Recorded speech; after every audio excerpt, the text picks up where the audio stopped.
इस वक्त की बहुत बड़ी खबर, शायद आपने सुनी हो ना सुनी हो।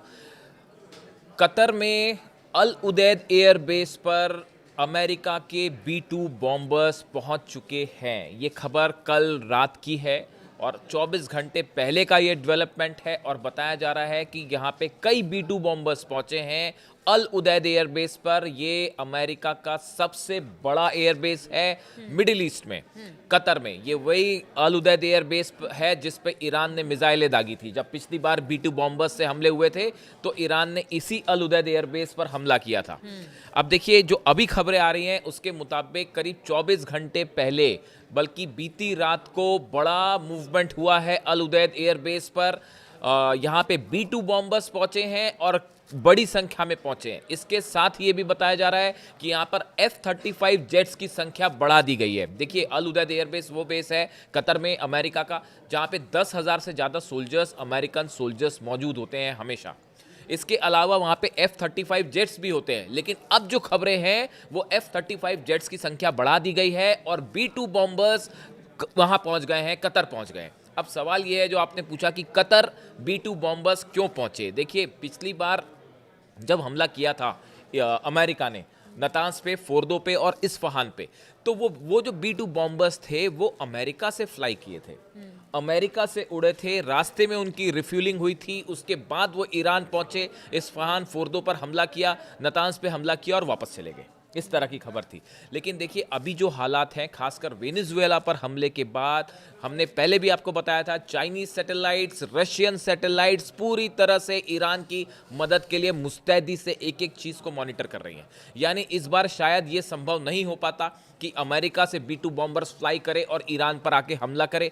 बड़ा डिस्टेंस है, इसमें टाइम लगता और ये शायद संभव ही नहीं हो पाता। और ईरान खुद भी अलर्ट है। और ईरान अलर्ट है। ईरान की तैयारी तो हम आपको बताएंगे अलग से क्या है। अब इन हालात में B-2 बॉम्बर्स का कतर पहुंचना, शायद ये कई सालों बाद ये घटना हुई है या शायद पहली बार ऐसा हो रहा है कि B-2 बॉम्बर्स कतर में अल उदैद एयरबेस पर दोहा के करीब जो है वो पहुंचे। ये वो एयरबेस है जहां से अमेरिका अपने जितने मिडिल ईस्ट के ऑपरेशंस होते हैं उन सबको यहीं से चलाता है। और शायद इसी बात की धमकी ईरान ने दी है कि देखिए, मिडिल ईस्ट में जितने भी आपके सैन्य ठिकाने हैं या एयर बेसेस हैं, उन सबको अगर टारगेट किया जाएगा अगर आप हमला करते हैं। हाँ, अब देखिए, ये इन B-2 बॉम्बर्स का कतर पहुंचना बड़ी साधारण सी बात है कि ये एक जंग के बेहद करीब खड़े हैं अमेरिका और ईरान। और एक्सपर्ट्स का मानना ये है कि किसी भी वक्त बड़ा ऑपरेशन हो सकता है, किसी भी वक्त हमला हो सकता है। अब देखिए, डोनाल्ड ट्रंप का जो नया बयान आया है, उन्होंने एयरफोर्स वन में आजकल वो प्रेस कॉन्फ्रेंस करके वहीं पे बयान देते हैं। उन्होंने कहा the leaders of Iran called yesterday. उन्होंने कहा कि ईरान हमसे बातचीत करना चाहता है, ईरान के लीडर्स ने हमें फ़ोन किया है। ईरान की तरफ से कह दिया गया ऐसा कुछ नहीं हुआ। बात नंबर 1। बात number 2, Trump told reporters about air force one on Sunday adding that a meeting is being set up, they want to negotiate. कि हमने एक मीटिंग तय कर ली ईरान के साथ और ईरान हमसे बातचीत करना चाहता है। ये ट्रम्प कह रहे हैं अपनी तरफ से, ईरान ने ऐसा कुछ नहीं कहा है। देखिए, ईरान पहले कह चुका है कि देखिए, बातचीत हम करेंगे, लेकिन शर्तें, मतलब ऐसा नहीं कि आपकी ईरान शर्त को पे नहीं पीछे होगी। आपकी हाँ, शर्तों पे आपकी नहीं शर्त होगी। पे बात नहीं होगी। बातचीत होगी लेकिन आपकी शर्तों पर है। अब लेकिन इसके साथ डोनाल्ड ट्रंप क्या कह रहे हैं, we may act before a meeting. Trump ये कह रहे हैं कि हमारी बातचीत होगी, उसके पहले ही हम हमला कर सकते हैं। तो एक तरफ जो है ट्रंप ये भी कह रहे हैं कि बातचीत करेंगे, दूसरी तरफ हमला भी करेंगे कह रहे हैं। तो जहां तक ये बात है तैयारी की, बड़ा मिलिट्री मूवमेंट अमेरिका का हो चुका है। आपने खबरें सुनी होगी 2 दिन पहले कि सीरिया में बड़ी स्ट्राइक हुई। अमेरिका ने सीरिया में आईसिस के ठिकानों पर बड़ी बम्बार्डमेंट किया है, बड़ा हमला किया है। इराक के बेस से फ्लाई किए थे ये जेट्स। अब देखिए, कई एक्सपर्ट्स का ये मानना है कि ये जो सीरिया पर बमबारी हो रही है, इसकी आड़ में दिखाया ये जा रहा है कि सीरिया पर अटैक हो रहा है, मिलिट्री मूवमेंट जो है वो सीरिया के लिए है। लेकिन हकीकत ये है कि यहाँ पे खासकर मैंने बार बार ये कहा है कि इराक के जो दोनों एयरबेस हैं, अल असद एयरबेस और इरबिल, यहाँ पे बड़ी संख्या में F-35 जेट्स जमा होने शुरू हो गए। ऑपरेशन भले सीरिया में हुआ, आईसिस के ऊपर हुआ ऑपरेशन, लेकिन उसके पीछे जो तैयारी है, असल मकसद वो ईरान को टारगेट करने का है। बड़ी संख्या में इराक में दोनों बेसिस पर F-35 जेट्स हैं और अब जो B-2 बॉम्बर्स हैं, इनकी एंट्री इस बात को लेकर लगभग कंफर्मेशन देती है कि जल्द ही कुछ बड़ा एक्शन जो है वो मिडिल ईस्ट में देखने को मिल सकता है। अब देखिए, इसकी तैयारी जो है, तैयारी की जो खबरें आ रही हैं वो ये है कि ईरान की तरफ से आप देखें, पिछले 7 दिनों के अंदर ईरान की तरफ से बार बार ये बात कही गई कि अगर किसी भी तरह का हमला होता है तो अमेरिका के 8 बड़े एयरबेस जो हैं वो पलक झपकते ही हम जो है निशाने पर रहेंगे। अगर ये सब एयरबेस की आप बात करें, जो बड़े एयरबेस हैं, बहरीन, मिस्र, Iraq, Jordan, Kuwait, Qatar, Saudi Arab और यूएई, ये 8 जगह ऐसी हैं जहां पे अमेरिका के बड़े एयरबेसेस हैं। और ईरान का कहना ऐसा है कि अगर हम पे किसी भी तरह का हमला होता है, बिना देरी किए अमेरिका के इन सभी 8 एयरबेसेस पर ईरान की मिसाइलें दाग दी जाएंगी। अब ये जिस भी देश में हो, उनसे हमारी कोई दुश्मनी नहीं है। ईरान ने कहा कि भाई अगर बहरीन पर एयरबेस पर हम हमला करते हैं, मिस्र में करते हैं, इराक में करते हैं, जॉर्डन, कुवैत, कतर, सऊदी, तो हमारा उन देश से हमारी कोई जंग नहीं है, लेकिन वहाँ जो अमेरिकन बेसेस हैं जिसका इस्तेमाल हम पर हमले के लिए किया जाएगा, हम उसको तबाह कर देंगे। और जो खबरें आ रही हैं उसके मुताबिक जो देखिए, ईरान में इस समय इंटरनेट बंद है, इसलिए बहुत मुश्किल होती है वहाँ से खबरें बाहर आ पाएँ। आज हमने एक सुबह वीडियो बनाया कि अली खामेनी साहब की सपोर्ट में कैसे लाखों लोग जो है वो सपोर्ट पे ईरान की सड़कों पर उतरे हैं। एक तरफ प्रदर्शन की भी खबरें हैं, लेकिन उसके साथ साथ अब वहां की सरकार के समर्थन में भी बड़ा प्रदर्शन हो रहा है। और वो तस्वीरें, बहुत कम तस्वीरें अली खामेनी साहब ने अपने सोशल मीडिया के हैंडल से उसको पोस्ट किया, तब वो खबरें बाहर आ पाई। अब देखिए, ईरान, बताया जा रहा है कि ईरान के पास जो खैबर मिसाइल्स हैं, 500 से ज़्यादा खैबर मिसाइल्स जो हैं वो सिर्फ अमेरिकन बेसिस को टारगेट करके लॉक कर दी गई हैं। अब ये जो खैबर मिसाइल्स हैं, इसके बारे में आपको थोड़ी सी जानकारी आप याद करें। जो 12 दिन की जंग हुई थी, उसके आखिरी के 4 दिनों में जो मिसाइल्स गिरी इजराइल के ऊपर, उसमें सबसे ज़्यादा ये खैबर मिसाइल्स थी, इनका इस्तेमाल किया गया। खैबर मिसाइल ईरान की सबसे एडवांस बैलिस्टिक मिसाइल है, जिसकी रेंज 2000 किलोमीटर है, और ये मिसाइल 1500 किलो से ज़्यादा का वॉरहेड भी लेके जा सकती है। 1500 किलो का केजी का वॉरहेड, एक बड़ा वॉरहेड होता है, इसको लेकर जा सकती है। ईरान का दावा है कि खैबर मिसाइल में एमआरवी टेक्नोलॉजी का इस्तेमाल किया गया है, यानी एक मिसाइल कई जगह जो एक साथ कई निशानों पर जो है टारगेट कर सकती है। यही टेक्नोलॉजी थी, एमआरवी टेक्नोलॉजी, जिससे अमेरिका और इजराइल हैरान रह गए थे 12 दिन की जंग में कि ईरान के पास ये टेक्नोलॉजी कैसे आई। एक मिसाइल आप फ्लाई करते हैं, एमआरवी टेक्नोलॉजी को सरल शब्दों में आप समझ लें, और ये क्यों घातक है। एक मिसाइल फ्लाई होगी, उसमें एक वॉरहेड लगा हुआ है, लेकिन वो जब टारगेट पे गिरेगी उसके पहले ही उसमें से कई वॉरहेड्स अलग अलग निकल के मल्टीपल जगह पे जो है वो धमाके करेंगे।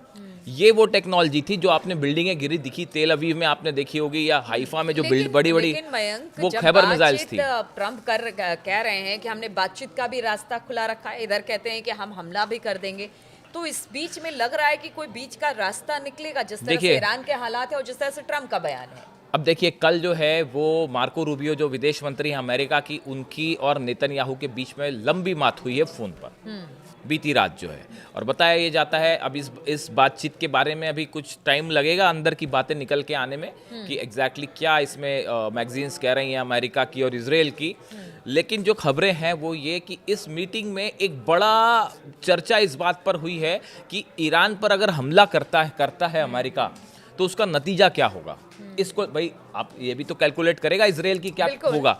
अब बताया ये जा रहा है कि पिछले 10 दिनों के अंदर इजराइल बार बार रूस को ये संदेश भेज रहा है कि भाई हम हमला नहीं करना चाह रहे ईरान पर, हम जो है वो ईरान पे हमला नहीं करेंगे, आप इस बात को कन्वे कर दीजिए। अब इजराइल बार बार ये क्यों कह रहा है? इजराइल इसलिए कह रहा है कि हमला अगर अमेरिका ने कर दिया, भाई तो ट्रम्प जो है वो नेतन्याहू से तो पूछने जाएंगे नहीं कि हमला करना है कि नहीं करना है, वो तो वही करेंगे जो उनका मन है, जो उन्होंने वेनेजुएला पे किया या ग्रीनलैंड पे जो करना चाह रहे हैं। देखा था 12 दिन के युद्ध में किस तरह से अब नतीजा ये होगा कि अगर अमेरिका ने हमला कर दिया और उसके बाद 750 मिसाइल अगर तेल अवीव के लिए रवाना कर दी ईरान ने, तो फिर क्या इजराइल उसको रोक पाएगा? बताया ये जा रहा है कि वो 12 दिन की जंग में जितनी इनकी जो एरो से लेके और आयरन डोम, एरो और जितने डिफेंस सिस्टम थे, थार्ड और पेट्रियाट, ये सब मिसाइलें तो वहीं खत्म हो गई थी। और अमेरिका को खुद अपने डिफेंस की जरूरत है, तो अभी वो पूरा लॉट जो है वो फिर से इजराइल नहीं पहुंच पाया है।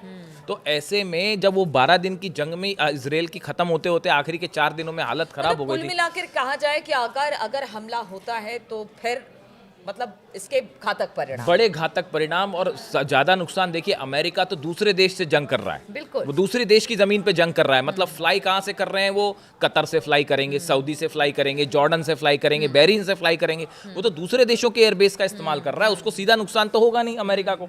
लेकिन उसका बड़ा नुकसान इजराइल को होगा। तो ये जो पूरा कैलकुलेशन है, इजराइल की सेना एक तो लड़ने को राजी नहीं है, इस तरह की भी खबरें हैं वहाँ से बड़ी सारी। आप वेबसाइट्स खंगालिए इजराइल की सेना जंग करना नहीं चाहती। खासकर गजा में जितना सब कुछ हुआ उसके बाद जो है इजराइल की सेना अब जंग करने के स्थिति में नहीं है। और यही बात जो है आप देखें नेतन्याहू की तरफ से कम बयान आ रहे हैं, वरना नेतन्याहू जो है वो ऐसे सिचुएशन होए तो रोज एक बयान जारी करें, लेकिन उनकी तरफ से बयान कम आ रहे हैं। तो बताया ये भी जाता है कि नेतन्याहू जो है वो पहले अमेरिका जाके जो बात हुई ट्रंप से हमले की जो भी बात हुई, तो डायरेक्ट ट्रंप ने कहा कि भाई हम अपनी फोर्सेस नहीं भेजेंगे, तो आप ज़्यादा से ज़्यादा एयर स्ट्राइक करेंगे। एयर स्ट्राइक करके कितना आप नुकसान पहुंचाओगे जब तक मिल के ऑपरेशन नहीं होगा। तो ऐसी स्थिति में अब ये है कि B2 बॉम्बर्स का पहुंचना, ट्रंप कुछ भी कर सकते हैं इसमें, तो हमने पहले भी कहा कि हाँ वो कुछ भी उनका अनप्रेडिक्टेबल है, वो हमला भी कर सकते हैं ईरान पे, लेकिन ईरान भी इसके लिए तैयार है। 500 मिसाइल्स जो है बताया जाता है, खैबर मिसाइल्स नाम समेत है, वो रेडी हैं 8 के 8 एयरबेस के लिए। और सबसे ज़्यादा निशाने पे तो अल-उदैद एयरबेस और इराक के दोनों एयरबेस होंगे, जहाँ पे पहले कासिम सुलेमानी जो ईरान के कमांडर थे उनकी जब हत्या हुई थी, उसके बाद भी जो है अल-असद एयरबेस पर दनादन मिसाइल्स गिरी थी और अमेरिका पूरा बेस साफ हो गया था वो अमेरिका का, उसको फिर से बनाना पड़ गया था। और ये जो अल-उदैद एयर की बेस की भी बात होती है, जो 15-16 मिसाइलें दागी गई, उस मिसाइल के बाद पहली बात तो ये कहा गया कि भाई वो मिसाइल सब हवा में खत्म कर दी गई और कोई भी मिसाइल नहीं गिरी। हमारे चैनल ने हमने अपने प्लेटफॉर्म से सबसे पहले बताया था वहाँ पे कि ईरान के हमले में कतर स्थित एयरबेस का जो संचार कम्युनिकेशन सिस्टम है, जो उसका गुंबद था, वो फुटेज भी सामने वो फुटेज बाद में सामने आई थी, वो पूरा का पूरा तबाह हो गया था। अमेरिका का कम्युनिकेशन सिस्टम, वो जो मिसाइल मारी थी, आप देखिए 1000 किलोमीटर का डिस्टेंस है कतर के अल-उदैद एयरबेस से लेकर तेहरान का।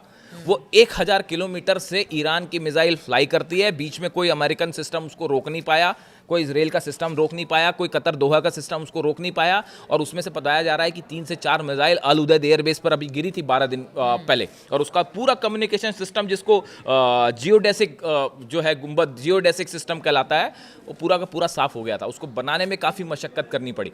तो देखिए ऐसा है कि ये जंग अगर होती है तो इसके परिणाम मतलब ऐसा नहीं है कि कोई वन साइडेड हो जाएगा, पूरा जबरदस्त वर्ल्ड इस वक्त सहमा हुआ है। देखिए B2 बॉम्बर की तैनाती तो कर दी गई है, लेकिन ईरान भी पीछे नहीं है, उसकी भी सारे मिसाइलें जो है वो तैनात दिखाई दे रही है। अगर एक हमला इधर से होता है तो फिर ईरान पीछे रहने वाला नहीं है और इसके बड़े घातक परिणाम होंगे। इसलिए कहा यह जा रहा है कि हो सकता है बातचीत के जरिए हालात ईरान के भीतर और बाकी जो इस वक्त बन रहे हैं उस पर बातचीत हो जाए। लेकिन हम बार बार यही कहते हैं कि ट्रंप हैं, क्या करेंगे कुछ कहा नहीं जा सकता है। इस पर लगातार हमारी नजर बनी रहेगी। आप बने रहिए हमारे साथ।